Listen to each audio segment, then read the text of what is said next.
have gathered that I'm a hunter since before memories were memories.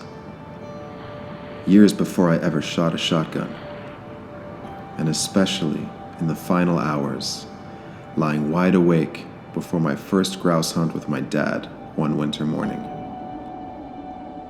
We didn't get anything that day, but we sure saw plenty of birds. Such noble creatures.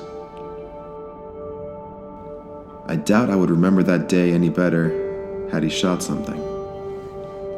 Maybe less, because I walked away from the mountains with my father that day, knowing the game I was on the lookout for was wilderness itself.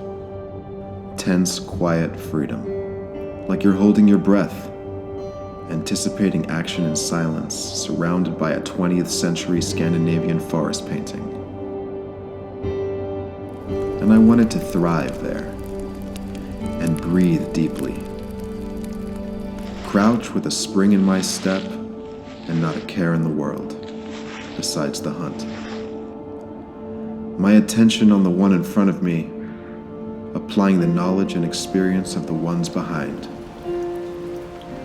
Early on in my life, I was afraid to ask how a free feeling of this magnitude could even be legal, because I didn't want people thinking too hard about it.